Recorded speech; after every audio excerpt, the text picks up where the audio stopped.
Hello दोस्तों, आप सभी का स्वागत है मेरे यूट्यूब चैनल पर। और आज हम करेंगे हमारी क्लास 12 इंग्लिश का चैप्टर नंबर 3 और हमने इसका फर्स्ट पार्ट कंप्लीट कर लिया था। तो आज हम करेंगे इस चैप्टर का सेकंड पार्ट जिसका नाम है journey to the end of the earth. और इसमें हम आज ह्यूमन इम्पैक्ट के बारे में पढ़ेंगे, यानी जो एंटार्क्टिका के ऊपर मानवों के कारण प्रभाव पड़े हैं, जो उस पर असर हुआ है, उसके बारे में हम इस पूरे कंप्लीट पैराग्राफ के अंदर सीखेंगे। तो आइए शुरू करते हैं। तो ऑथर बताती हैं कि human civilisation have been around for a partly 12,000 years, barely a few seconds on the geological clock.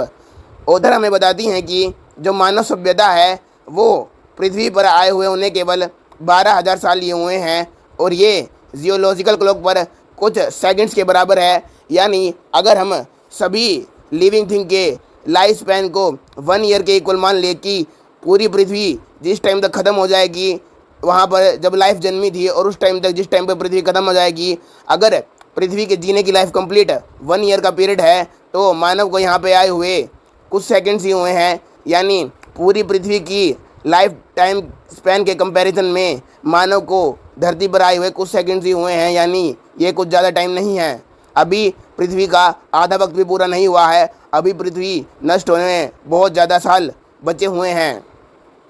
आप पहली फ़ोटो में देखिए, यहाँ पर ह्यूमन सिविलाइजेशन की इवोल्यूशन की एक फ़ोटो दिखाई गई है, और नीचे दी गई फ़ोटो में जियोलॉजिकल क्लॉक की एक फ़ोटो है, जहाँ पर आप अलग अलग लाइफ स्पैम्स को देख सकते हैं, और जिसमें आप पाएंगे कि मानवों को आए हुए धरती पर अभी 12,000 साल हुए हैं। परंतु यदि धरती की पूरी एज 1 ईयर के इक्वल ले ली जाए, तो मानव को धरती पर आए हुए कुछ सेकंड्स का टाइम ही माना जाएगा। In that short amount of time we have managed to create quite a ruckus etching our dominance over nature with our towns, villages, cities and mega cities.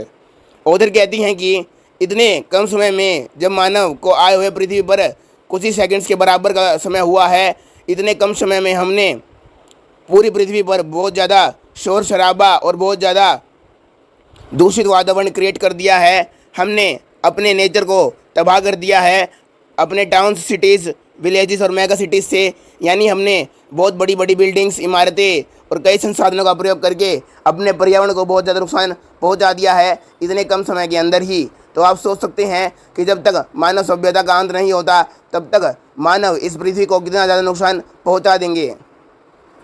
The rapid increase of human population has left us battling with other species over limited resources. Author कहती हैं कि मानव की बढ़ती जनसंख्या के कारण हम एक दूसरे से लड़ने लग गए हैं, और दूसरे जानवरों से भी, ताकि हम दूसरी लिविंग थिंग्स, दूसरे जानवरों को उनके घरों से बाहर निकाल दें और वहाँ पर अपनी बस्तियाँ बसा ले। जैसा कि आप देखते हैं कि मानव अपनी सभ्यता को आगे बसाने के लिए जंगलों को काट रहा है, पेड़ पौधों को उखाड़ रहा है, अलग अलग जगह पर अपने घरों का निर्माण कर रहा है। तो उधर कहती हैं कि हमने कई सारे लिविंग थिंग्स, कई सारी अन्य स्पीसीज़ को लिमिटेड रिसोर्सेज यानी कुछ सीमित संसाधनों के खातिर मार डाला है। हमने इन लोगों की कदर करना बिल्कुल छोड़ दिया है, और इसी के कारण ये लोग एक्सटिंक्ट होते जा रहे हैं, और वो समय दूर नहीं जब मानव का भी अंत हो जाएगा। And the unmitigated use fossil fuel has now created a blanket of carbon dioxide around the world. उधर कहती हैं कि जो हम फॉसिल फ्यूल्स का यूज़ कर रहे हैं अंधाधुंध तरीके से, यानी बिना सोचे समझे, उसके कारण धरती के चारों तरफ एक कार्बन डाइऑक्साइड की चादर सी बन गई है, which is slowly but surely increasing the average global temperature, जो भले ही धीरे धीरे परंतु निश्चित रूप से धरती के टेम्परेचर को बढ़ा रही है। वो धरती पर गर्मी को बढ़ा रही है, जिसके कारण ग्लोबल वार्मिंग शुरू हो गई है, और सर्दी का मौसम बहुत कम समय तक रहने लग गया है। और यदि सर्दी का मौसम धरती से ख़त्म हो जाएगा, तो मानव जी नहीं पाएगा, क्योंकि धरती पर सर्दी और गर्मी दोनों का उचित संतुलन होना आवश्यक है। Climate change is one of the most hotly contested environmental debate of our time. Author बताती हैं कि जो मौसम है वो हमारे टाइम का आज से सबसे बड़ी बहस है। यानी आज के समय में मौसम को लेकर बहुत ज़्यादा बहस होती है लोगों के बीच में, जो कि इन्वायरमेंट से रिलेटेड है, जो हमारे पर्यावरण से रिलेटेड है। क्योंकि हम जानते हैं कि ग्लोबल वार्मिंग के कारण हमारे क्लाइमेट में बहुत सारे परिवर्तन आ चुके हैं, और गर्मी का मौसम धीरे धीरे बढ़ता जा रहा है और ठंडी का मौसम कम हो रहा है। गर्म दिन और ज़्यादा गर्म होते जा रहे हैं, और गर्मी का तापमान इंफ्रारेड रेस के कारण भी बहुत ज़्यादा बढ़ चुका है। Will the West Antarctic ice sheet melt entirely. अब उधर पूछती हैं कि अगर ऐसा ही चलता रहा, ग्लोबल टेम्परेचर बढ़ता रहा, तो क्या जो वेस्ट एंटार्क्टिक आइस शीट है, यानी जो वेस्ट एंटार्क्टिक में बर्फ़ की बड़ी बड़ी परतें हैं, क्या वो पूरी तरह से पिघल जाएंगी? क्योंकि वो अब पिघलना शुरू हो चुकी हैं ग्लोबल वार्मिंग के कारण। और अगर वो पिघल गई तो सही नहीं होगा, क्योंकि वो हमारे दुनिया का एक बहुत ठंडा स्थान है जो हमें बहुत ज़्यादा फ़ायदा देता है अगर हम ध्यान से सोचें तो। क्योंकि यहाँ पर हम अपने 5% फ्यूचर और कैच के तो पूरी दुनिया का ही अंदाज़ा लगा सकते हैं। और अगर यहाँ की आइस शीट, अगर ये एंटार्क्टिका तबाह हो गया तो बहुत बुरा होगा। Will the Gulf Stream ocean current be disrupted. अब उधर कहती हैं कि जो गल्फ स्ट्रीम ओशन करंट है, क्या वो तबाह हो जाएगा, क्या वो ख़त्म हो जाएगा? आप देख सकते हैं नीचे दी गई फोटो में, गल्फ स्ट्रीम ओशन करंट एक ऐसा पानी का तेज़ बहाव है जो मैक्सिको की खाई यानी गल्फ ऑफ मैक्सिको से निकलता है।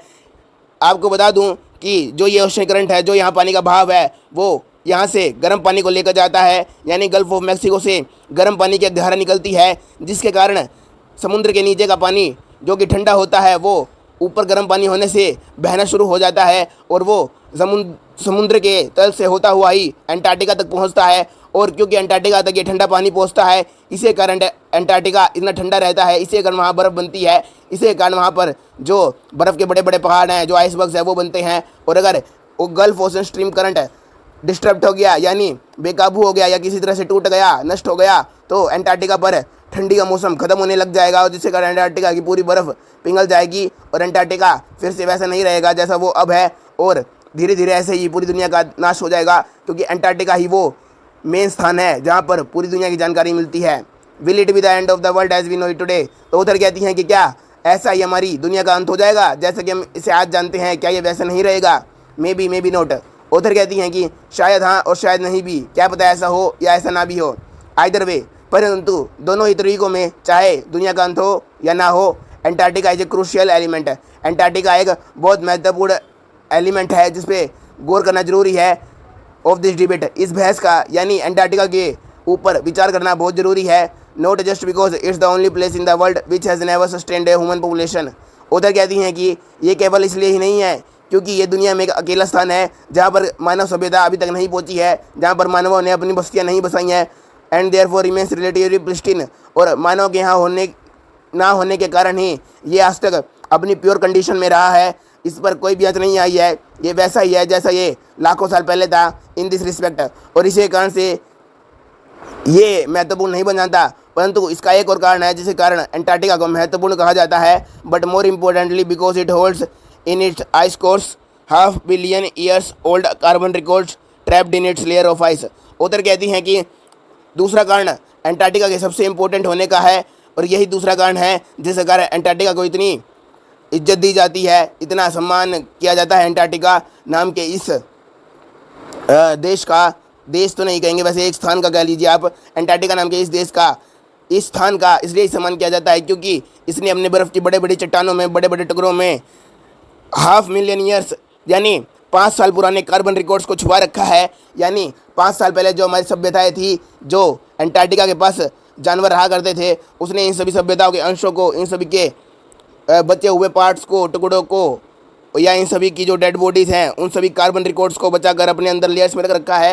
यानी 5 साल पुराने जो धरती के अवशेष हैं, जो धरती के अंदर चीज़ें मिली हैं, वो आज तक अंटार्कटिका के अंदर सेफ है। जो 5 लाख साल पहले यहाँ मिला करते थे, 1 मिलियन का मतलब 10 साल होता है, यानी हाफ मिलियन का मतलब 5 साल बनता है, तो 5 लाख साल बनता है हाफ मिलियन का मतलब। तो 5 लाख साल पहले जो यहाँ पर कार्बन रिकॉर्ड्स मिलते थे, वो ही हमारी अंटार्कटिका की लेयर में सुरक्षित है। 5 लाख साल पुराने कार्बन रिकॉर्ड्स जो ऑथर को मिले हैं वो बहुत ही इंपॉर्टेंट हैं।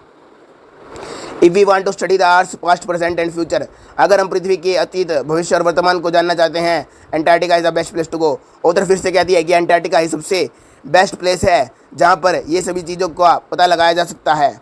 अब ऑथर उस प्रोग्राम की बात करती हैं जिसके तहत वो अंटार्कटिका में अपने एजुकेशनल टूर पर गई हैं। Students on ice, the program I was working on the सोगास्की। अब ऑथर कहती हैं कि स्टूडेंट ऑन आइस नाम के प्रोग्राम के ऊपर, जिस पर मैं एकेडमिक सोगास्की नाम की शिप पर काम कर रही थी, aims to do exactly this by taking high school students to end of the world.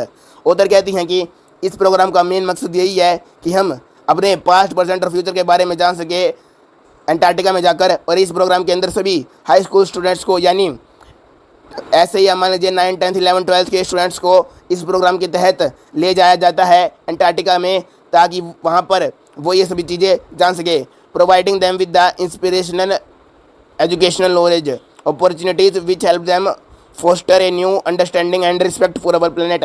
Author कहती हैं कि इस प्रोग्राम के तहत इन बच्चों को अंटार्कटिका में इसलिए ले जाया जाता है ताकि उन्हें प्रेरणा देने वाली वो एजुकेशनल अपॉर्चुनिटीज़, वो संभावनाएं मिले जो कि उन्हें हेल्प कर सकें, जो कि उन्हें डेवलप करने में ये मदद कर सके, एक न्यू अंडरस्टैंडिंग ये या कि एक नई सोच पृथ्वी के बारे में कि हमें अपनी पृथ्वी को सुरक्षित रखना चाहिए, हमें अपनी पृथ्वी को ऐसे तबाह नहीं करना चाहिए, क्योंकि अगर ऐसा हो गया तो अंटार्कटिका पर आके हमने देख लिया है कितनी सारी इंपॉर्टेंट चीज़ें नष्ट हो जाएंगी।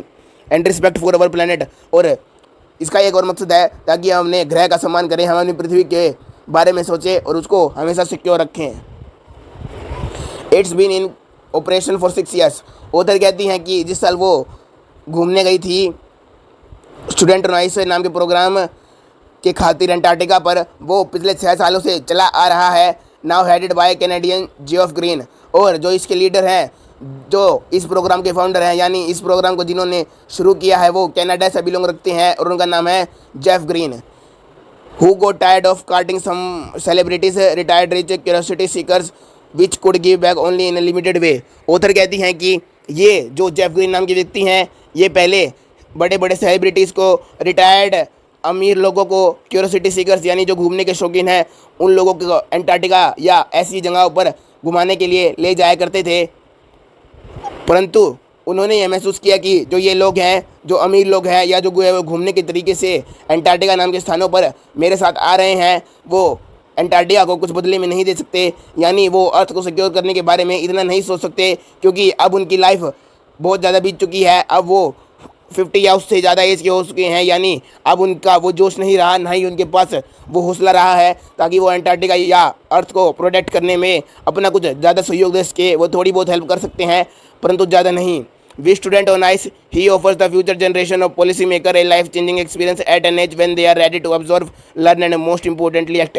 इसलिए ही जेफ ग्रीन नाम के व्यक्ति ने स्टूडेंट ऑन आइस नाम के प्रोग्राम को शुरू किया है, ताकि वो आने वाली पीढ़ी को, ताकि वो उनकी फ्यूचर जनरेशन को एक ऐसा अनुभव प्रदान कर सके उस एज के अंदर, उस उम्र के अंदर, जिसमें वो पूरी तरीके से किसी भी चीज़ को सीखने के सक्षम हो, जिसमें वो नई नई चीज़ों को सीखना चाहते हों, जिसमें वो हर चीज़ को अपने अंदर संभाल लेना चाहते हों। यानी Jeff green high school student को स्टूडेंट ऑन आइस प्रोग्राम के तहत अंटार्कटिका पर इसलिए ले जाते हैं ताकि वो अंटार्कटिका की हालत को देख सकें, उनके कीमती अवशेषों को जांच कर सके और ये सीख सके कि हमें अपने प्लेनेट को बचाने के लिए क्या क्या करना है। और क्योंकि बच्चे ही आने वाली फ्यूचर जनरेशन है, बच्चे ही आने वाले भविष्य के कल हैं, इसलिए ही वो बच्चों को ये सभी इस छोटी सी उम्र में सिखा देना चाहते हैं ताकि वो बड़े होकर हमारी पृथ्वी को सुरक्षित रखने के लिए बहुत ज़्यादा काम कर सके। क्योंकि जो बूढ़े लोग हैं, जो अमीर लोग हैं, उनकी उम्र तो निकल चुकी है, इसलिए वो ये काम नहीं कर सकते, परंतु जो बच्चे हैं अभी उनकी उम्र पूरी बची हुई है, इसलिए वो बड़े होकर अंटार्कटिका और अर्थ को बचाने के लिए अपना पूरा सहयोग दे सकते हैं, पूरे अपना काम को उसमें झोंक सकते हैं, पूरा अर्थ को प्रोटेक्ट करने में अपने आप को लगा सकते हैं।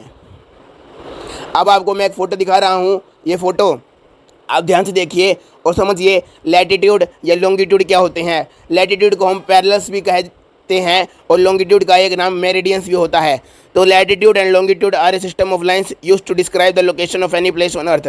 तो लैटिट्यूड और लॉन्गिट्यूड एक ऐसा लाइंस का सिस्टम है, एक ऐसी रेखाओं का एक ग्रुप है जो कि हमें अर्थ की किसी भी पोजीशन को तय करने में मदद करता है। यानी अगर आप गूगल पे कोई भी लैटिट्यूड लॉन्गिट्यूड डाल दे तो वो एक स्पेसिफिक पोजीशन को दर्शाता है। तो इसलिए ये सिस्टम बनाया गया है ताकि हम अर्थ पर हर जगह को लैटिट्यूड और लॉन्गिट्यूड के रूप में माप सके कि ये जगह कहाँ है और कैसी है।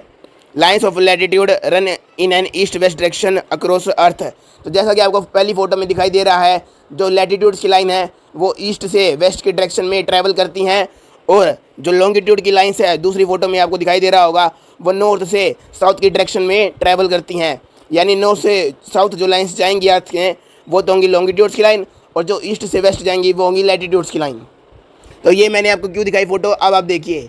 The reason the program has been so successful is because, author कहती हैं कि जो स्टूडेंट ऑन आइस नाम का प्रोग्राम है वो इतना सफल इसलिए रहा क्योंकि because of it's impossible to go anywhere near the south pole and not be affected by it.